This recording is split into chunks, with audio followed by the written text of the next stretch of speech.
பிதா குமாரன் பரிசுத்த தேவன் திருப்பெயராலே இந்த மனமகிழ்ச்சியான ஓய்வு நாளில் தேவ ஆராதிக்கு வந்திருக்கிற உங்கள் யாவரையும் வாழ்த்தி வரவேற்கின்றோம். நாம் யாவரும் கர்த்தரை நோக்கி ஜெபம் செய்வோம். எல்லா நன்மைக்கும் ஊற்றும் காரணமாயிருக்கிற எங்கள் அன்புள்ள கர்த்தாவே, நீர் எங்களை கிருபையாய் கொடுத்த அந்த மனமகிழ்ச்சியின் நாளுக்காக நன்றியோடு நாங்கள் துதிக்கிறோம், ஸ்தோத்திரிக்கிறோம். இந்த நாளிலும் கர்த்தாவே, நாங்கள் உம்முடைய திரு சமூகத்திற்கு வரவும், உம்மை துதிக்கவும் ஸ்தோத்திரிக்கவும், உம்முடைய வார்த்தையை கேட்கவும் நீர் எங்களுக்கு பாராட்டியிருக்கிற கிருபையிலே நன்றியோடு உம்மை துதிக்கிறோம், ஸ்தோத்திரிக்கிறோம். அநேகருக்கு கிடைக்காத சிலாக்கியத்தை அப்பா நீர் எங்களுக்கு கொடுத்திருக்கிறீர் ஆண்டவரே. இப்பொழுது கர்த்தாவே, நாங்கள் முழு இருதயத்தோடு உம்மை ஆராதிக்க கர்த்தாவே நீர் எங்களோடு கூட இடைபட வேண்டுமா ஜெபிக்கிறோம். அப்பா, ஆவியானவர் எங்கு உண்டோ அங்கு விடுதலை உண்டு என்ற வார்த்தையின்படி அப்பா, நாங்கள் உலகத்தின் காரியங்கள் எல்லாவற்றிலிருந்து விடுபட்டவர்களாய் உம்மை ஆராதிக்க எங்களுக்கு கிருபை ஜெபிக்கிறோம்ப்பா. தாராதனை ஆரம்பம் முதல் முடிவு மட்டுமாக ஆவியானவர் தாமே பொறுப்படுத்தி நடத்தி தரவனுமாய் எங்கள் மீட்பர் இயேசுவின் ஜெபிக்கிறோம், ஜீவன நல்ல பிதாவே. நாம் யாவரும் எழுந்து தாராதனைக்கு ஆரம்பமாகவும் கடவுளை நாம் புகழ்ச்சிக்காகவும் கிறிஸ்துவ பாமாலையிலே 19ஆம் பாடலை பாடுவோம். 19ஆம் பாடல். எவ்வண்ணமாக கர்த்தரே உம்மை வணங்குவே. இந்த பாடல் நாம் யாரும் எழுந்து பாடுவோம்.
தெரிந்து கொள்ளப்பட்ட சுவிசேஷ பாடம் பரிசுத்த யோவான் எழுதின சுவிசேஷம் 5ஆம் அதிகாரம் வசனங்கள் 1 முதல் 9 முடிய.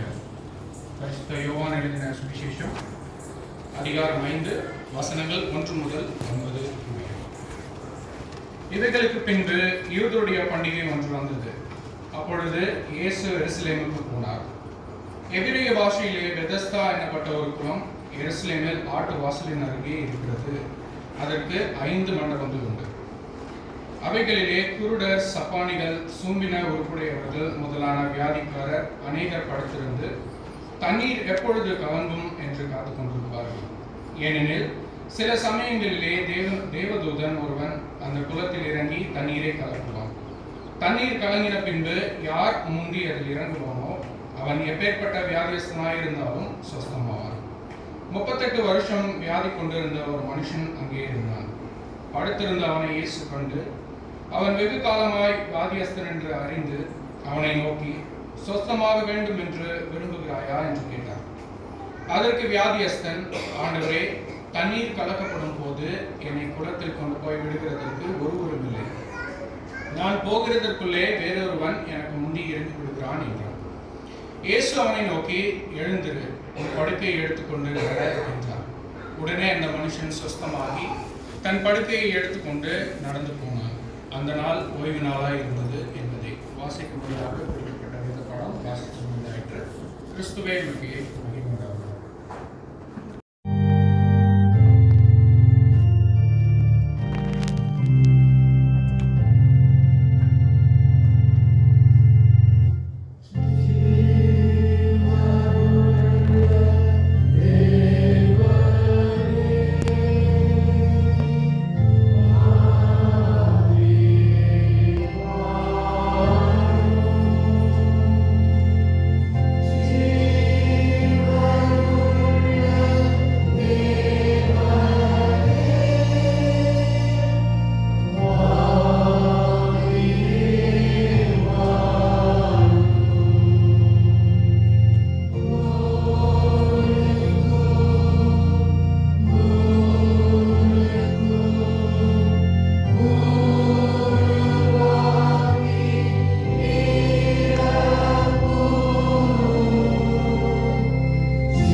இப்பொழுது நம்முடைய வார்த்தையை கேட்க நாங்கள் அவளோடு காத்திருக்கிறோம் அப்பா.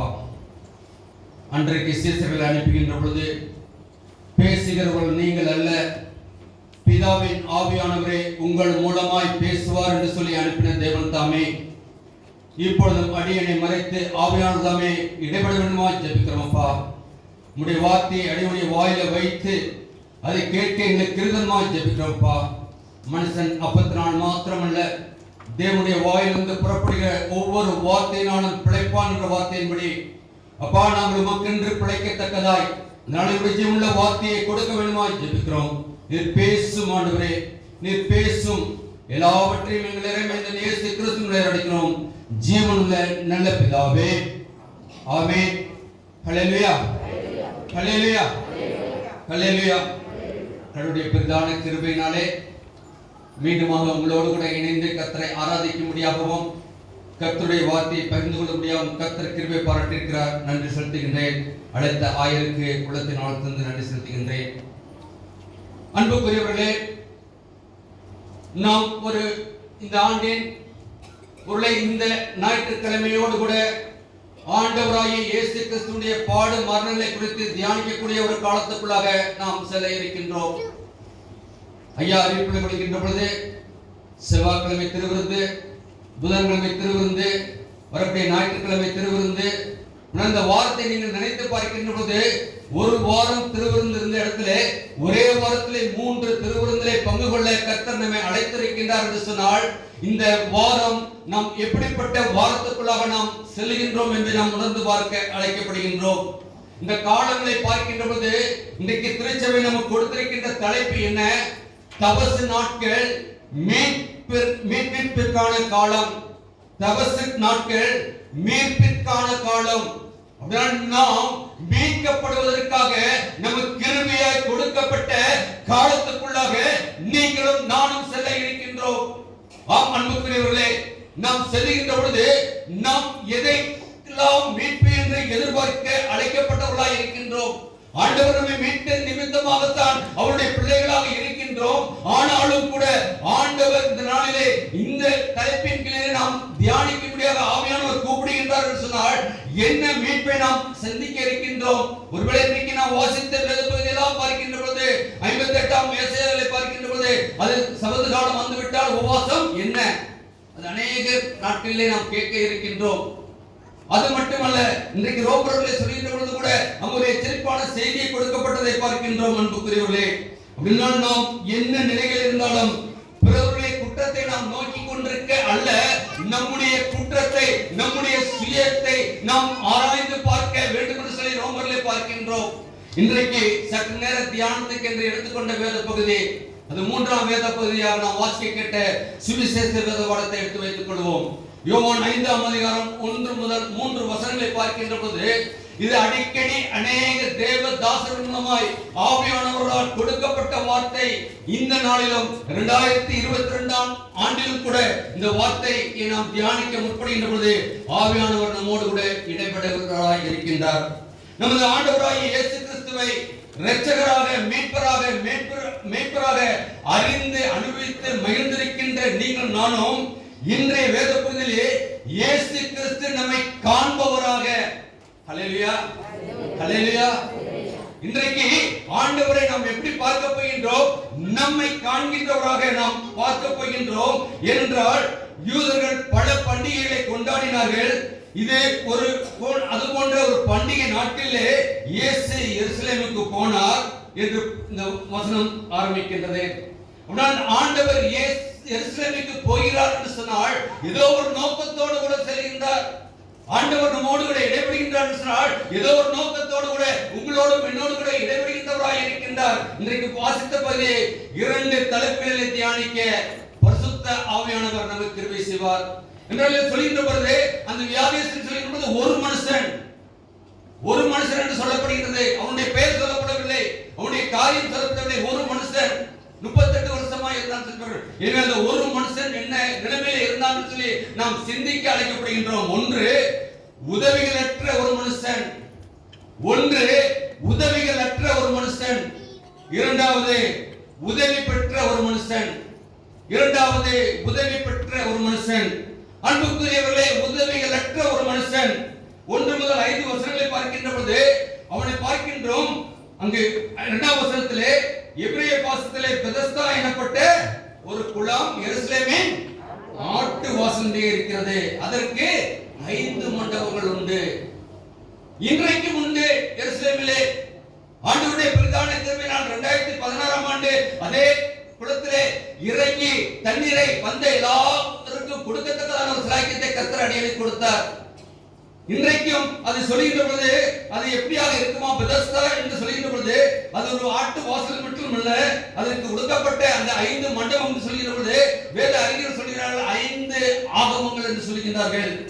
இந்த எபிரேய பாஷையிலே பெதஸ்தா என்பதற்கு நீரூற்று என்று அர்த்தம். நமக்கு சொல்லலாம் குளம் என்று சொன்னவுடன் நம்ம என்ன செய்யலாம், தண்ணி இருக்கும், ஒரு பாண்ட், அவ்வளவுதான் அப்படி நினைக்கிறோம். ஆனால் அங்கே தண்ணீர் ஓடிக்கொண்டிருக்கின்றது, இன்றைக்கும் ஓடிக்கொண்டிருக்கின்றது. அந்த பெதஸ்தா குளத்திலே தண்ணீர் ஒரு பக்கம் இருந்து ஒரு பக்கம் ஓடிக்கொண்டிருக்கிறது. அந்த குளத்தை நிரப்பிக் கொண்டு போய்கொண்டே இருக்கின்றது. அந்த இது நீர் ஊற்று என்று அர்த்தம் என்று சொல்லி பார்க்கின்றோம். அதை நெகேமியாவை பார்க்கின்ற பொழுது 3:1 பார்ப்போம் சொன்னால் அதை அங்கு ஏலியாசும் அவன் சகோதரனாகிய ஆசரும் இருந்து ஆட்டு வாசலை கட்டினார்கள் என்று பார்க்கின்றோம். கட்டினது மட்டுமல்ல, இந்த பெதஸ்தா குளத்தை கட்டி அதை பிரதிஷ்டை பண்ணினார்கள் என்று பார்க்கின்றோம். அன்புக்குரியவர்களே, அது ஒரு அபிஷேகம் பண்ணப்பட்ட இடம். இந்த பெதஸ்தாவிலே வருகின்ற பொழுது எப்படிப்பட்ட வியாதி இருந்தாலும் கூட சுகமாகிறார்கள் சொன்னால் அங்கே ஒரு அபிஷேகம் நடைபெற்றிருக்கின்றது. அதனால்தான் நீங்கள் நானும் ஆலயத்தை நோக்கி வருகின்றோம். எனவே இந்த நாளிலே பார்க்கின்ற பொழுது அது அங்கு நடைபெற்ற காரியங்களை பார்ப்போம். 3ஆம் வசனத்தை பார்க்கின்ற பொழுது அங்கு என்ன நடக்கின்றது, அநேகர் இருக்கின்றார்கள். எதிர்பார்ப்போடு கூட இருந்தவர்கள் ஒவ்வொன்றாக சொல்லப்படுகின்றது. சப்பானியர், சூமினர் முதலான வியாதியை ஏற்படுத்தியிருந்தார்கள். இவரெல்லாம் என்ன ஒரு எதிர்பார்ப்போடு கூட இருந்தார்கள். அன்புக்குரிய தேவ ஜனமே, இன்றைக்கு நீங்கள் நானும் அநேக எதிர்பார்ப்புகளோடு கூட தேவ சமூகத்திலே வந்திருக்கின்றோம். வந்திருக்கிற உங்களையும் என்னையும் காண்கின்ற தேவன் உங்களோடு கூட என்னோடு கூட இடைபடுகின்றவராய் இருக்கின்றார். அவர் வந்ததின் நோக்கத்தை பார்க்கின்றோம். அநேகர் படுத்திருக்கின்றார்கள். படுத்திருப்பது பார்க்கும்போது அங்கே என்ன சொல்கின்றார்கள்? 3வது வசனத்திலே அங்க பாருங்க, படுத்திருந்தார்கள் தண்ணீர் எப்பொழுது கலக்கும் என்று காத்துக் கொண்டிருப்பார்கள். ஆண்டவருடைய பிள்ளைகளாகிய கலைக்கப்பட்ட நீங்களும் நானும் ஆண்டவருடைய அற்புதங்களையும் அதிசயங்களையும் பெற வேண்டும் சொன்னால் காத்திருக்க வேண்டும். நீ காத்திருக்க வேண்டும். ஆனால் நீங்கள் நானும் காத்திருக்காதபடி உடனே, ஏன்னா நம்முடைய காரியங்கள் எல்லாம் இன்ஸ்டன்ட், உடனே உடனே உடனே உடனே ஆண்டவருடைய சித்தம் நிறைவேற ஆண்டவர் உங்களையும் கொண்டும் என்னை கொண்டும் அநேக காரியங்களை செய்யத்தான் இன்றும் மணிக்கும் நமக்கு ஜீவனை கொடுத்திருக்கின்றார். நாம் காத்திருக்கின்றது யாருக்காக அல்ல, ஆண்டவருடைய சித்தத்தை நிறைவேற்றுவதற்காக நாம் காத்திருக்க வேண்டும். நாம் காத்திருக்கின்றோம் என்று நாம் சிந்தித்து பார்க்க அழைக்கப்படுகின்றோம். அங்கு பார்க்கின்ற பொழுது வியாதியஸ்தர் கூட்டம், அதிலே ஒருவன் இருக்கின்றான். 5ஆம் வசனத்திலே என்ன நடக்குது? 38 வருஷம் வியாதியா இருந்த ஒரு மனுஷன் அங்கே இருந்தான். ஆண்டவருக்கு பிரியமானவர்களே, ஆண்டவர் ஒரு மனுஷனை காண்கின்றார். அநேகர் இருக்கின்றார்கள், ஆனால் அவனை காண்கின்ற கர்த்தரை பார்க்கின்றோம். இன்றைக்கு அநேகர் நாம் வந்திருக்கின்றோம். நீங்கள் நானும் தேவ சமூகத்தை தேடி வந்திருக்கின்றோம். ஆண்டவர் உங்களையும் என்னையும் காண்கின்றவராக இருக்கிறார். அந்த ஒரு மனுஷன் நீங்களும் நானுமாக இருக்கிறோம் என்பதை இந்த நாளில் நான் அறிந்து கொள்ள அழைக்கப்படுகின்றோம். யாரும் காணவில்லை, யாரும் என்னுடைய கஷ்டத்திலே இல்லை, யாரும் என் வீட்டிற்கு வரவில்லை, யாரும் எனக்கு உதவி செய்ய வரவில்லை என்று சொல்லி நீங்கள் நானும் அங்கலாய்த்துக் கொண்டிருக்கலாம். ஆனால் ஆண்டவர் வந்து அன்றைக்கு ஒரு மனுஷனை கண்டாரே, இன்றைக்கு நம்மையும் காண்கின்ற கர்த்தர் இன்னைக்கு நம்மிடத்திலே வருகின்றவராய் இருக்கின்றார். ஏன்னா ஒரு உதவிகள் அற்ற சூழ்நிலையில் இருந்த மனிதன், அந்த ஒரு மனுஷன் இன்னைக்கு நம்முடைய வாழ்க்கையிலே அப்படியாக இருக்கின்றோம். அதற்கு காரணம் என்ன? அந்த மனுஷனை குறித்து வேத அறிஞர்கள் சொல்லும்போது அவன் மிகுதியான பாவங்களை செய்தானாம். அவன் வியாதிப்பட்டு இருந்த பொழுது கூட மீண்டுமாக கர்த்தருடைய வார்த்தைக்கு கீழ்ப்படியாதபடி அநேக பாவங்களை செய்து ஒரு கொடூரமான மனிதன் என்று சொல்லப்படுகின்றது. நமக்கு எல்லாம் நன்றி தெரிந்து 28ஆம் அதிகாரத்திலே பார்க்கின்ற பொழுது 1 முதல் 14 வசனத்திலே கர்த்தருடைய வார்த்தையை கட்டளைக்கு நாம் கீழ்ப்படியோமானால் எப்படிப்பட்ட ஆசீர்வாதம் கிடைக்கும் சொல்லி போட்டிருக்கிறார்.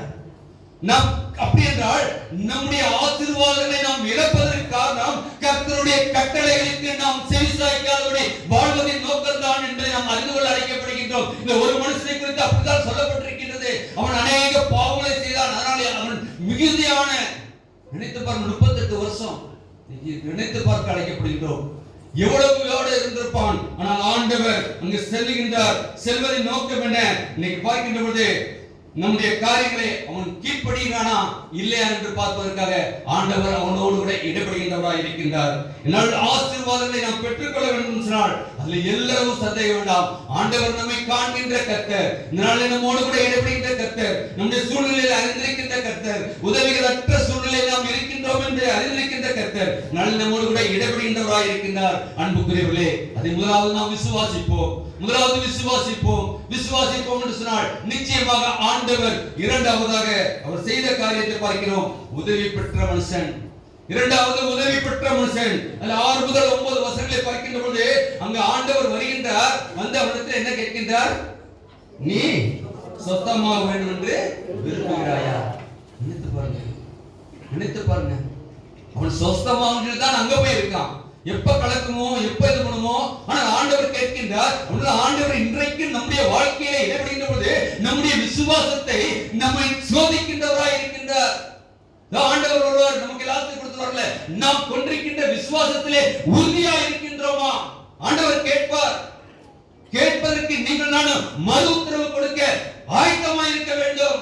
இதோ காலம் செல்லாது, இனி காலம் செல்லாது, நாம் ஆயத்தப்படுத்திக் கொண்டிருக்க வேண்டும். அன்றைக்கு அவனை கண்டு நீ சொத்தமாக விரும்புகிறாய் என்று கேட்ட பொழுது அதற்கு அவன் என்ன சொல்கின்றான்? ஆண்டவரே, தண்ணீர் கலக்கப்படும் போது என்னை குளத்திலே கொண்டு போய் விடுவதற்கு ஒருவரும் இல்லை, நான் போயிருக்குவாளாக வேறொருவன் முந்தி இறங்கி விடுகிறான் என்று சொல்லி அவனுடைய நிலையை அவன் அறிக்கை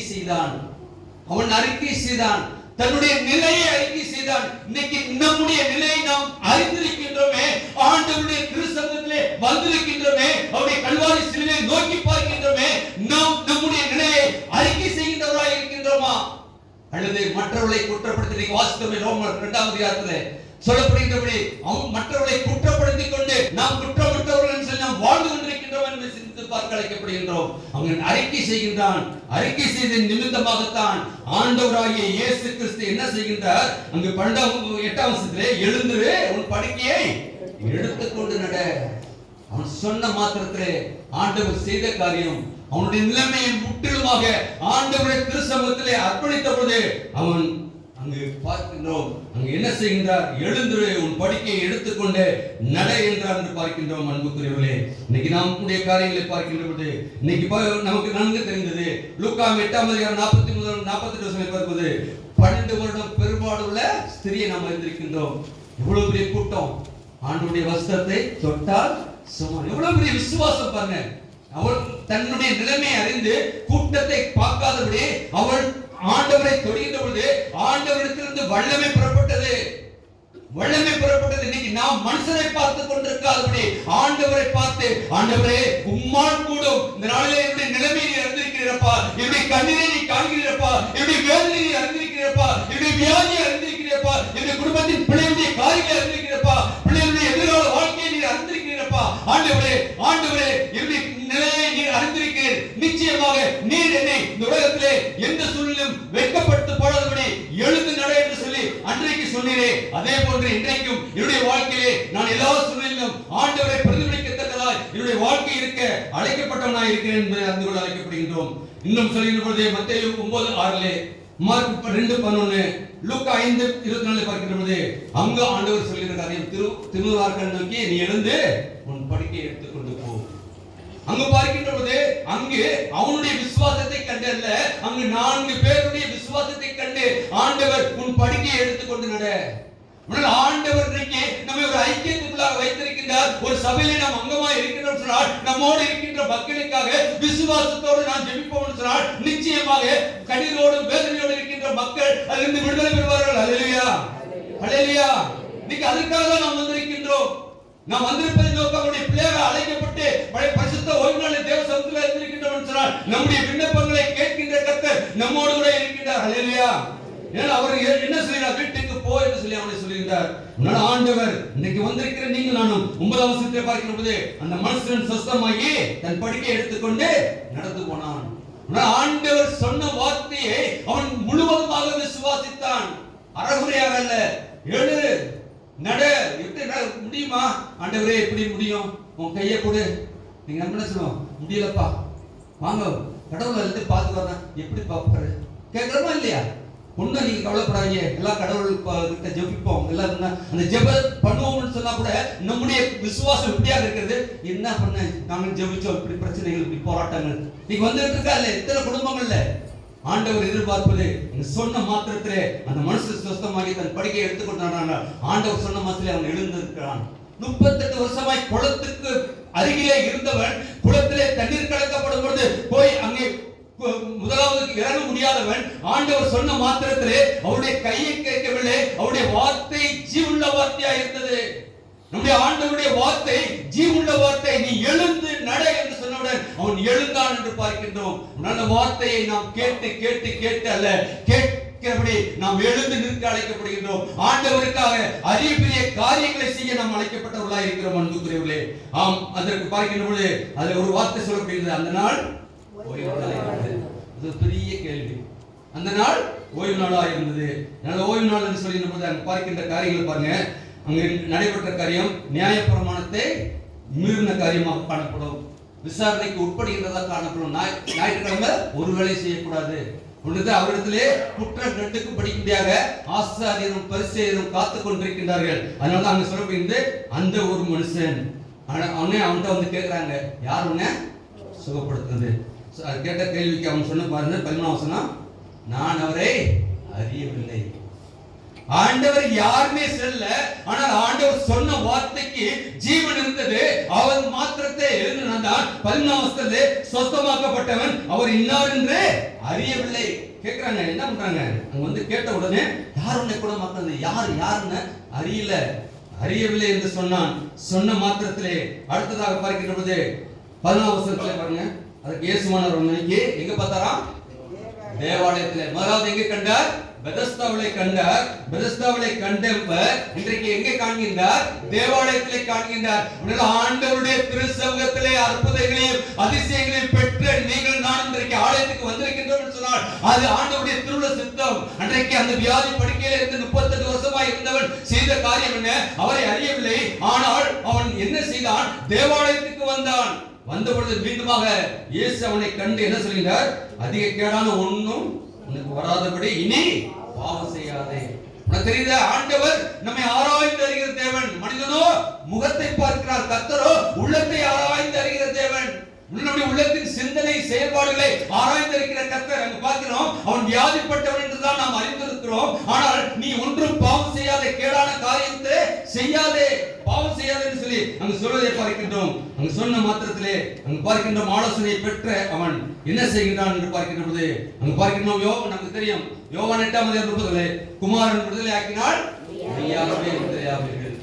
ஆண்டவராய் இயேசு கிறிஸ்து இன்னைக்கு நம்முடைய காரியங்களை அறிந்திருக்கின்றாரே. அன்றைக்கு 38 வருஷமா இருந்த மனுஷனுக்கு மட்டுமல்ல, அந்த ஒரு மனுஷனுக்கு அல்ல, இன்றைக்கு தேவ சமூகத்திலே வந்திருக்கிற உங்களுக்கு எனக்கும் அந்த ஒரு மனுஷனாக மனுஷியாக நாம் இருப்போம் சொன்னால் அதே ஆண்டவர் இன்றைக்கு நமக்கு இருக்கிற எல்லா கட்டுகளையும் அவர் அவிழ்க்கின்றவராக இருக்கின்றார் என்று பார்க்கின்றோம். அன்புக்குரிய 15ஆம் வசனத்திலே அந்த மனுஷன் என்ன செய்கின்றான்? சோகப்பட்டது பேசாம போயாச்சா? 15ஆம் வசனம் வாசிக்கலாம்.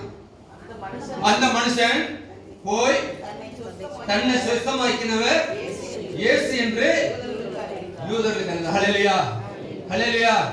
பாருங்க, முன்னுக்கு அறியல, யார் சோகப்படுத்துறது தெரியல. ஆனால் ஆண்டவரை தேவாலயத்திலே கண்ட மாத்திரத்திலே அவன் மீண்டுமாக யூதர்களுக்கு மத்தியிலே சென்று என்னை இயேசு குணப்படுத்துகிறார் சொல்லி அவன் சாட்சி பகர்ந்தான் என்று பார்க்கின்றோம். இதுதான் ஆண்டவர் எதிர்பார்க்கின்ற காரியம். நம்முடைய வாழ்க்கையிலே அப்படிப்பட்ட ஒரு காரியம் உண்டா?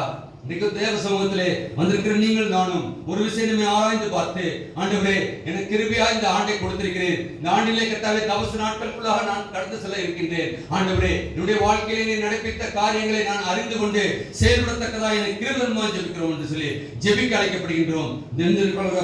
பிரவேசிக்கின்ற பொழுது மீட்கப்பட்ட மனிதனால் இனி பாவம் செய்யக்கூடாது என்று சொல்லி சொன்ன கர்த்தர் என்பதில் கர்த்தர் கவனமாய் இருக்கின்றார். ஆண்டவர் ஒரு விஷயம் நமக்கு மனம் இறங்குவார். இந்த மனமிறங்கி நமக்கு ரட்சிப்பை கொடுக்கிறார் சொன்னால் ரட்சிப்பின் அனுபவத்துக்குள்ளாக வந்த பிற்பாடு மீண்டுமாக பாவங்களை நாம் வெறுத்து நீதிக்காகவும் நேர்மைக்காகவும் நாம் இருக்க அழைக்கப்பட்டவர்களாக இருக்கிறோம். இதை உணர்ந்து தபசு நாட்களுக்குள்ளாக நாம் கடந்து செல்வோம். மீட்பிற்கான காலம் என்பதை அறிந்து கொள்ளு. திருச்சபை இந்த நாளிலே நம்மை அழைக்கிறது. மீட்கப்படுவதற்கு முன் இயேசு அவனை ஒரு விரும்பாத இடமாகிய பெதஸ்தாவிலே கண்டார். மீட்பை பெற்ற பின் இயேசு அவனை தேவாலயத்திலே கண்டார். நாம் மீட்கப்பட்டிருப்பது உண்மையானால் தேவாலயத்தின் மீதும் நமது வாஞ்சை அதிகமாக இருக்க வேண்டும். தேவாலயத்தில் நடக்க இருக்கின்ற எல்லா தபசுகால கூட்டங்களிலும் நாம் வந்து ஆவிக்குரிய வாழ்க்கையிலே நம்ம இன்னுமாக இது நடைபெறுகின்ற காரியங்கள் ஒவ்வொன்றையும் பார்க்கின்ற போது எங்கும் பாவம் நிறைந்திருக்கின்றது. மனிதர்களை நம்ப முடியவில்லை. இன்றைக்கு பார்க்கின்றோம், இன்னைக்கு மகா பெரிய வல்லரசான ஒரு நாடு, இன்னைக்கு ஒரு சீரிய நாட்டை இன்னைக்கு எவ்வளவாய் இது தாக்கி கொண்டிருக்கின்றது.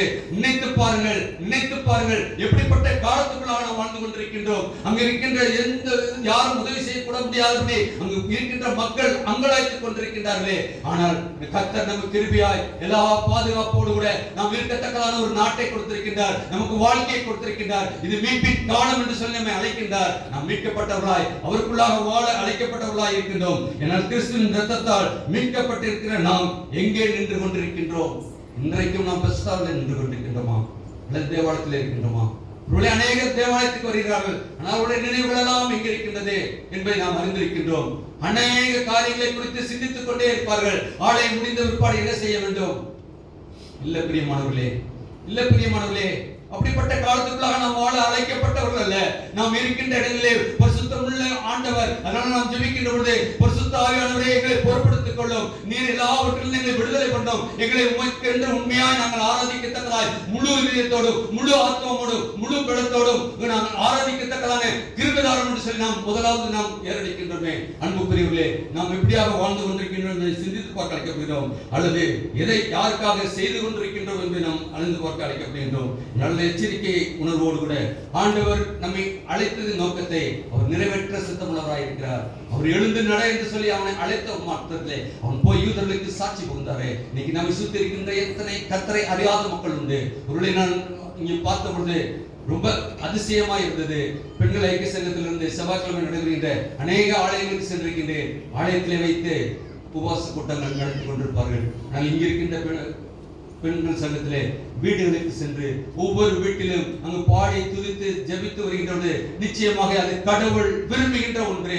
ஏன்னா நாம் ஒவ்வொருவரும் ஐக்கியப்படுகின்றோம். அது மட்டுமல்ல, ஆண்டவருடைய பிரசன்னம் அந்த வீட்டிலே வருகின்றது. அது மூலமா இந்த குடும்பத்தின் மக்கள் ஆசீர்வதிக்கப்படுகிறார்கள். அவர்கள் எல்லா நிலையிலும் என்னெல்லாம் வீட்டை திறந்து கொடுக்கின்றார்களே, திறந்து கொடுக்கின்ற பொழுது நிச்சயமாக ஆண்டவர் அங்கு பிரவேசிக்கின்றவராய் இருக்கின்றார். துதியின் மத்தியிலே வாசம் செய்கின்ற தேவனாய் இருக்கின்றார். இந்த குடும்பத்தின் பிரச்சனைகள் போராட்டங்கள் எல்லாவற்றையும் நீக்குகின்ற தேவனாய் இருக்கின்றார். நிச்சயமாக இந்த ஆலயத்தின் பெண்கள் மாணவரை நான் வாழ்த்துகின்றேன், நான் ஆசீர்வதிக்கின்றேன்.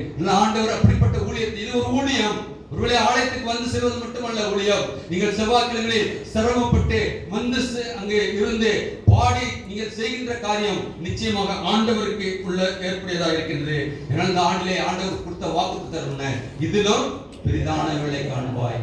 அப்ப நாம் மீட்பின் காலத்துக்குள்ளாக செல்ல இருக்கின்றோம். மீட்பின் காலத்துக்குள்ளாக சென்று நாம் மீட்கப்பட்ட மக்களாக இருந்தால் அநேகருக்கு நாம் அறிவிக்கின்ற சாட்சிகளாக இருக்க போகின்றோம். அப்படினால் அநேகர் காண இருக்கின்றார்கள். கடந்த வெள்ளிக்கிழமை பார்க்கின்ற பொழுது 3 ஆத்துமாக்களை நாம் அறுவடை செய்திருக்கின்றோம். 3 பேர் இங்கு திருமுழுக்கு பெற்றார்கள். 3 நம்முடைய தூய அந்திரேயா ஆலயத்திலே 3 மக்களை நாம் சேர்த்திருக்கிறோம். ஹல்லேலூயா, ஹல்லேலூயா. 3 பேர் அன்றைக்கு திருமுழுக்கு பெற்றார்கள். ஆண்டவர் அவர்களை அதிசயமாய் நடத்தி வந்திருக்கிறார்களே, அவர்கள் அநேக காரியங்களை வாக்குறுதியாக கொடுத்திருக்கிறார்களே, அவர்களுக்காக நீங்கள் நானும் ஜெபிக்க அழைக்கப்பட்டிருக்கின்றோமே. புதிதாக வருகிற ஆத்துமாவை ஆண்டவர் ஆசீர்வதிக்கும்படியாய் அவர்கள் மூலமாக இன்னும் அநேகர் அவர்களுக்குள்ளாக வரத்தக்கதாய் நடக்க இருக்கின்றோமே. இதிலும் பெரிதானவர்களை காண்பாய் என்ற இந்த ஆண்டின் வாக்குத்தத்தம் நிறைவேற நாம் எல்லா நிலையிலும் இந்த நாளிலே இருக்க அழைக்கப்படுகின்றோம். அதற்காகவே மீட்பின் காலத்தை கிருபையாய் கர்த்தர் கொடுக்கிறார். நாம் இருக்கின்றது கிருபையின் காலம், கிருபையின் காலம். ஆண்டவர் அதிசீக்கிரம் வர இருக்கின்றார். இன்றைக்கு நடக்கக்கூடிய ஒவ்வொரு பெருந்தொற்று என்று சொல்லி 2 ஆண்டு காலம் நாம் பாடுபட்டோம். இன்றைக்கு முடிந்தது என்று சொன்னால் போர் பதற்றம், மக்கள் அங்கலாய்த்துக் கொண்டிருக்கிறார்கள். அங்கு விட்ட பெற்றோருடைய பிள்ளைகளை கண்ணீரை கண்டோமே. எவ்வளவாய் உள்ள பிள்ளைகள் எதுமற்று பதுங்குழியிலே இருக்கின்ற சூழ்நிலை பார்க்கின்றோமே. சிறு பிள்ளைகள் அழுகின்ற அழுகு குரலை கேட்கின்றோமே. அன்புக்குரியவர்களே, இதாக நமக்கு கொடுக்கப்பட்ட ஒரு காலம் அல்லவா, மீட்பின் காலம் அல்லவா, மீட்பின் காலம் அல்லவா. இந்த காலத்தை நாம் பிரயோஜனப்படுத்திக் கொள்ள அழைக்கப்பட்டவர்களாக இருக்கிறோம். ஏதோ ஆண்டு காலம் தமசு காலம் வருகிறது. ஆண்டவருடைய சிலுவை பாடுகளை குறித்து நாம் தியானித்துக் கொண்டிருக்கின்றோம். ஆண்டவர் பட்ட சிலுவை பாடு என்பது உங்களுக்காக எனக்காக என்பதை நாம் முதலாவது உணர்ந்து இந்த காலத்தை நாம் பிரயோஜனப்படுத்திக் கொள்ள உங்களுக்கும் எனக்கும் பரிசுத்த ஆவியானவர் கிருபையும் ஒத்தாசையும் செய்வாராக. ஆமென். ஜெபம் செய்வோம். முதலாவது நாம் படைத்த காணிக்கை கர்த்தரை இருக்கக்கூடியதாக நாம் ஜெபிப்போம். எல்லா நன்மைக்கும் ஊற்றும் காரணமாயிருக்கிற கர்த்தாவே, உம்மிடத்தில் பெற்ற நன்மைகளை நினைத்து பார்க்கின்றோம். உம்முடைய கருத்திலிருந்து எங்களுக்கு ஆசீர்வாதத்தை உண்டு பண்ணினீர் என்று நாங்கள் விசுவாசிக்கிறோம். அப்பா, இதை கொடுத்த இந்த உலக பிரகாரமான காரியங்களிலிருந்து கர்த்தாவே ஒரு பகுதியை கர்த்தாவே உம்முடைய திரு சன்னிதானத்திலே நாங்கள் படைத்திருக்கின்றோம். ஆண்டவரே, நீர் காணிக்கை மட்டும் ஆண்டவரே எங்களே கர்த்தாவே நாங்கள் படைக்கின்றோம். பக்தர் பாடுகின்ற பிரகாரமாக என் நெஞ்சை சுவாமி உமக்கு ஈவாய் படைக்கிறேன், இந்த காணிக்கையை கேட்டீர் என்று சொல்லி கர்த்தாவே இந்த பக்தன் பாடினோனமாக நாளை கர்த்தாவே காணிக்கை படைத்திருக்கிற நாங்கள் கர்த்தாவே மாத சந்தா மற்றும் கர்த்தாவே ஸ்தோத்திர காணிக்கை செலுத்தின ஒவ்வொருவரையும் கர்த்தாவே பை காணிக்கை செலுத்தின ஒவ்வொருவரையும் கர்த்தாவே நீர் தொட்டு ஆசீர்வதிக்க வேண்டுமாய் நீ பிரேசம் ஜெபிக்கிறோம். ஜீவன நல்ல பிதாவே, ஆமென். தொடர்ந்து ஜெப நிலையில் இருப்போம். கிருபையும் இரக்கமுள்ள கர்த்தாவே, நீர் எங்களுக்கு கிருபையாய் கொடுத்த இந்த மனமகிழ்ச்சியின் நாளிலே நாங்கள் உம்முடைய திரு சமூகத்திலே வந்து உம்மை ஆராதிக்கும்படியான கிருபை கொடுத்திருக்கிறதற்காக நன்றியோடு மெத்திருக்கிற பஸ்தத்திருக்கிறோம். நாங்கள் பாடினோம், துதித்தோம், வேதத்தை வாசித்தோம், உம்முடைய வேதத்தை தியானித்தோம். அப்பா, இப்பொழுது ஆண்டவரே உம்முடைய பாதப்படியிலே கர்த்தாவே நாங்கள் வந்து நிற்கிறோம். நீர் எல்லாவற்றையும் அறிந்திருக்கிற தேவன், எங்களுடைய வாயிலே வார்த்தை பிறவாதற்குமாக நீர் எங்களுக்கு மறு உத்தரவு கொடுப்பேன் என்று சொல்லி எங்களுக்கு வாக்கு பண்ணியிருக்கிறப்பா. இதனால் தேடி வந்த ஒவ்வொருடைய உள்ளத்தின் வாஞ்சைகள் ஏக்கங்கள் எல்லாவற்றையும் அறிந்திருக்கிற தேவன், உம்முடைய சமூகத்திலே அவர்கள் ஏற்படுத்த ஒவ்வொரு மன்றாட்டுக்கும் நீர் ஆம் என்று பதில் கொடுத்திருக்கிற விசுவாசித்து நன்றியோடு நாங்கள் துதிக்கிறோம்ப்பா, ஸ்தோத்திரிக்கிறோம். வந்த ஒருவரும் வெறுமனை திரும்பாதபடி கர்த்தாவே, இதோ வந்தவர்கள் வந்த வண்ணமாய் செல்லாதபடி கர்த்தாவே மன நிறைவோடு எல்லாவற்றையும் கர்த்தருடைய பாதப்படியிலே அர்ப்பணித்து நாளை கேட்ட சத்தியத்தின்படி கர்த்தாவே இதோ கர்த்தாவே உதவியற்ற நிலையிலே இருப்பார் என்று சொன்னால் கர்த்தாவே ஒரு மனுஷன் அந்த நாளிலே கர்த்தாவே உதவி பெற்றது போல நாளை வந்திருக்கிற ஒவ்வொருவரும் உதவி பெற்றவர்களாய் கடந்து செல்லவும் அதிசயங்களையும் அற்புதத்தையும் கண்டவர்களாய் கடந்து செல்லவும் கிருபையாய் ஜெபிக்கிறோம்ப்பா. நீர் காண்கின்ற தேவன். அன்றைக்கு ஆகாரை கண்ட பொழுது ஆகார் கர்த்தாவே என்னை காண்கின்ற தேவன் என்று சொல்லி கர்த்தாவே உமக்கு பேர் சூட்டினாலே, இன்றைக்கு கர்த்தாவே வந்திருக்கிற ஒவ்வொரு மக்களும் ஆண்டவரே நீர் என்னை கண்டு இந்த நாளிலே என்னை காண்டீர் ஆண்டவரே, கண்டு கர்த்தாவே என்னுடைய கண்ணீரை துடைத்தீர் ஆண்டவரே, என்னுடைய வேதனைகளை நீக்கினீர் ஆண்டவரே என்று சொல்லி கர்த்தாவே மனதின் கிளேசங்கள் எல்லாவற்றையும் விட்டு மன ஆறுதலோடு சமாதானத்தோடு கடந்து செல்லத்தக்கதான கிருபையாய் ஜெபிக்கிறோம்ப்பா. திருச்சபையில் இருக்கிற முதியவர்களை வல்ல கரத்திலே அர்ப்பணிக்கின்றோம். கர்த்தாவே வயது நிமித்தமாய் அவர்களுக்கு ஏற்படுகின்ற பலவீனங்கள் சுகவீனங்கள் எல்லாவற்றையும் நீக்கப்பட வேண்டுமாய் ஜெபிக்கிறோம்ப்பா. நிறைவேறும் மட்டும் தாங்குவேன் சுமப்பேன் தப்பிப்பேன் சொன்ன கர்த்தர் தாமே அவர்களை கர்த்தாவே ஒவ்வொரு நாளும் தாங்கி சுமந்து வளர்த்த வேண்டுமாய் ஜெபிக்கிறோம்ப்பா. அவர்கள் கர்த்தாவே பிதாக்கள் இருப்பது பிள்ளைகளுக்கு ஆசீர்வாதம் என்று சொல்லி கர்த்தாவே குடும்பத்தின் பிள்ளைகள் கர்த்தாவே எல்லா நிலைகளிலும் அவர்களை பாதுகாக்கவும் அவருடைய தேவையை சந்திக்கவும் கிருபையாய் ஜெபிக்கிறோம்ப்பா. கர்த்தாவே நாங்கள் தனித்து விடப்பட்டிருக்கின்றோம் என்ற உணர்வு இல்லாததை கர்த்தாவே அவர்கள் எல்லாரும் கர்த்தாவே மன ஆறுதலோடு சந்தோஷத்தோடு சமாதானத்தோடு இருக்க கிருபையாய் ஜெபிக்கிறோம்ப்பா. திருச்சபை குடும்பங்களை உம்முடைய வல்ல கரத்திலே அர்ப்பணிக்கின்றோம்ப்பா. கர்த்தாவே குடும்பங்களை ஏற்படுத்தின கர்த்தர் குடும்பத்தின் சகல ஆசீர்வாதங்களை கொடுத்து அவளை பாதுகாத்துக் கொள்ளணுமாய் ஜெபிக்கிறோம்ப்பா. கர்த்தாவே அவர்களுடைய உள்ளத்தின் இயக்கங்களை அறிந்திருக்கிறீர், அவருடைய கையின் பிரயாசங்களை அறிந்திருக்கிறீரப்பா. ஒன்று கர்த்தாவே உமக்கு மறைவானதல்ல, எல்லாவற்றையும் காண்கின்ற தேவன். அற்புதத்தை காணப்பட வேண்டுமாய் ஜெபிக்கிறோம்ப்பா. குடும்பங்கள் உமக்கென்று எங்கிருந்தாலும் எழுதி பிரகாசிக்கத்தக்கதான கிருபையாய் ஜெபிக்கிறோம்ப்பா. திருச்சபையின் வாலிப பிள்ளைகளை வல்ல கரத்திலே அர்ப்பணிக்கின்றோம்ப்பா. வாலிப பிராயத்திலே நோக்கி பார்க்கவும் கர்த்தாவே உமக்கு அடுத்த காரியங்களிலே கர்த்தாவே தங்களை முற்றிலுமாக அர்ப்பணித்து இருக்கவும் கிருபையாய் ஜெபிக்கிறோம்ப்பா. உலக பிரகாரமான எந்த காரியமும் அவர்களை தீட்டுப்படுத்தாதபடி கர்த்தாவே உம்முடைய இரத்த கோட்டைகளாக மூடி மறைத்து பாதுகாக்கணுமாய் ஜெபிக்கிறோம்ப்பா. சிறு பிள்ளைகளை ஆசீர்வதிக்கிற தேவன். நாளை வந்திருக்கிற ஒவ்வொரு பிள்ளைகளையும் கர்த்தாவே குடும்பத்தில் இருக்கிற பிள்ளைகள் ஒவ்வொன்றையும் நீர் தொட்டு ஆசீர்வதி ஆண்டவரே. அவர்கள் கர்த்தாவே சிறு வயதிலிருந்து உம்மை அறிகிற அறிவிலே வளர்ந்ததற்கான கிருபையாய் ஜெபிக்கிறோம்ப்பா. கர்த்தாவே இந்த திருச்சபையின் போதரை வல்ல கரத்திலே அர்ப்பணிக்கிறோம். போதரையும் போதர் குடும்பத்தையும் வல்ல கரத்திலே எடுத்து பயன்படுத்தி வருகிறேன். நன்றியோடு துதிக்கிறோம் ஸ்தோத்திரிக்கிறோம். கர்த்தாவே இந்த சபைக்கு மட்டுமல்ல திருமண்டலத்துக்கு பொருளாதாரமாக இருந்து கர்த்தாவே திருமண்டலத்தின் காரியங்களை செய்யத்தக்கதான கர்த்தாவே சத்துவத்தை கொடுத்திருக்கிறேன். அவர் எங்கு சென்றாலும் உடைய பாதுகாக்கரம் இருக்க வேண்டுமாய் ஜெபிக்கிறோம். அவரை பாதுகாத்துக் கொள்ள வேண்டுமாய் ஜெபிக்கிறோம். முழு குடும்பத்தையும் இரத்த கோட்டைகளாக மூடி மறைத்து காத்துக் கொள்ளணுமாய் ஜெபிக்கிறோம்ப்பா. அப்படியே கர்த்தாவே திருச்சபையிலே கர்த்தாவே இருக்கிற மூப்பர்களை வல்ல கரத்திலே அர்ப்பணிக்கிறோம். அவர்கள் செய்ய போகின்ற ஒவ்வொரு காரியமும் கர்த்தாவே உம்முடைய நாமம் மகிமைக்கென்று செய்யவும் கர்த்தாவே நீர் கிருபை பாராட்டி வருகிற கிருபைக்காக நின்று துதிக்கிறோம் ஸ்தோத்திரிக்கிறோம்ப்பா. பாடல் கூடிய வல்ல கரத்திலே அர்ப்பணிக்கின்றோம். கர்த்தாவே தங்களுக்கு கொடுக்கப்பட்ட தாளந்தை கர்த்தாவே உம்முடைய சமூகத்திலே வந்து பாடி துதித்து அநேகர் கர்த்தாவே வாய் திறந்து பாடத்தக்கதாய் துதியின் சத்தத்தை கேட்கத்தக்கதான கிருபை கொடுத்திருக்கிறேனே, அதில் இணைத்திருக்கின்ற ஒவ்வொரு சகோதர சகோதரியும் உம்முடைய வல்ல கரம் நீட்டி தொட்டு ஆசீர்வதிக்க வேண்டுமாய் ஜெபிக்கிறோம்ப்பா. அப்படியே கர்த்தாவே இது தங்களுக்காக யார் ஜெபிப்பார் என்று அங்கலாய்க்கின்ற மக்களுக்காக ஜெபிக்கின்றோம். அவர்களுக்கு வேண்டிய எல்லாவிதமான ஆறுதலை கொடுக்க வேண்டுமாய் ஜெபிக்கிறோம்ப்பா. எங்களிடத்தை ஜெபிக்கும்படி கேட்டுக்கொண்ட மக்களை உம்முடைய வல்ல கரத்திலே அர்ப்பணிக்கின்றோம்ப்பா. கர்த்தாவே யார் யார் என்னென்ன தேவைக்காக எங்களிடத்தை ஜெபிக்கும்படி கேட்டுக்கொண்டார்களோ எல்லாவற்றையும் அறிந்திருக்கிற தேவன் அவர்களுக்கு நிறைவான ஆசீர்வாதங்களை கொடுத்து காத்துக்கொள்ளுமாய் ஜெபிக்கிறோம்ப்பா. இப்பொழுது கர்த்தாவே இதோ நடைபெறுகின்ற போரை உம்முடைய வல்ல கரத்திலே அர்ப்பணிக்கின்றோம்ப்பா. ரஷ்யாவுக்கு நடக்கின்ற அந்த போரை கர்த்தாவே சமாதான காரணம் நீர் ஒருவர் ஆண்டவரே. கர்த்தாவே கிருபையாய் இறங்க ஆண்டவரே. ரஷ்யா அதிபரிடத்தோடு இடைவிட ஆண்டவரே. கர்த்தாவே என்ன செய்கின்றோம் என்று உணர்ந்து பார்க்கத்தக்கதான உணர்வை கொடுக்க வேண்டுமாய் ஜெபிக்கிறோம்ப்பா. அதுமாய் கர்த்தாவே மக்கள் படுகின்ற பாடுகளை கர்த்தாவே நீர் கண்டிருக்கிறீர் காண்கின்றீர் ஆண்டவரே. கர்த்தாவே அவர்களுக்கு வேண்டிய பாதுகாப்பை கட்டளையிட வேண்டுமாய் ஜெபிக்கிறோம்ப்பா. மக்கள் படுகின்ற பாடுகளை கர்த்தாவே அந்த அதிபர் கர்த்தாவே பார்த்து நான் எங்கு செல்ல மாட்டேன்னு சொல்லி கர்த்தாவே அவர் கர்த்தாவே இருக்கின்ற சூழ்நிலை அறிந்திருக்கிறப்பா. கர்த்தாவே நீர் எல்லாவற்றையும் சமாதானத்துக்கு ஏற்ற காரியங்களிலே ஈடுபட வேண்டிய எல்லா சூழ்நிலையும் உருவாக்கி தர வேண்டுமாய் ஜெபிக்கிறோம். நீர் கர்த்தாவே காற்றையும் கடலையும் அதற்றின தேவன், அற்புதங்களின் தேவன் ஆண்டவரே. இப்பொழுது கர்த்தாவே நம்ம ஜெபிக்கின்ற வேளையிலே அங்க ஒரு அற்புதத்தை நிகழ்த்த வேண்டுமாய் ஜெபிக்கிறோம்ப்பா. அந்த படைகள் கர்த்தாவே வேற்று நாட்டில் இருக்கிற எல்லா படைகளும் திரும்பத்தக்கதான கிருபையாய் ஜெபிக்கிறோம்ப்பா. அன்மாய் சமாதானத்தை கட்டளையிட வேண்டுமாய் ஜெபிக்கிறோம்ப்பா.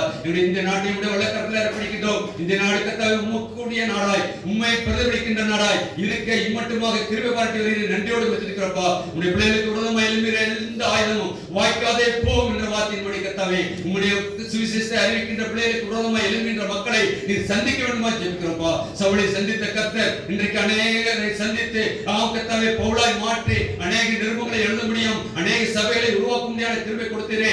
இன்றைக்கும் அப்படிப்பட்ட மக்களை சந்தித்து அப்பா உம்முடைய சபையிலே கர்த்தாவே உமக்கென்று வைராக்கியமாய் எழும்பத்தக்கதான காலங்களாய் இந்த காலங்களை மாற்றி கொடுக்கணுமாய் ஜெபிக்கிறோம்ப்பா.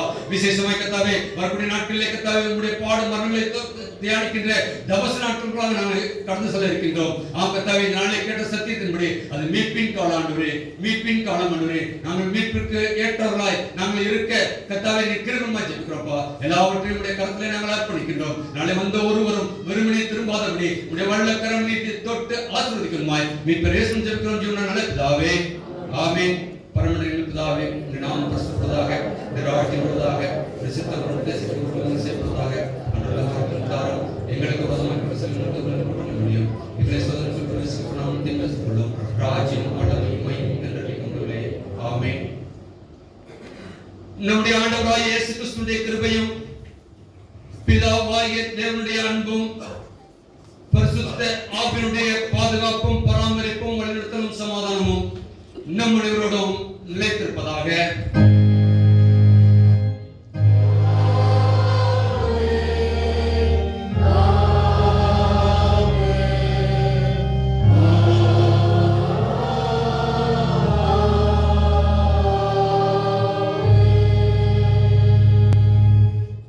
நாம் யாவரும் எழுந்திருந்து ஆராதனை நிறைவு பாடலாக கிறிஸ்துவ பாமாலையிலே 48வது பாடலை பாடுவோம். கர்த்தருக்கு ஸ்தோத்திரம் மீட்பும் என்ற வாசகம் என்ற நாம் யாவரும் எழுந்திருப்போம்.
आत्मावे कतरे स्तोत्री என் முழு உள்ளமையோடு பரிசுத்தநாமத்தை ஸ்தோத்திரி.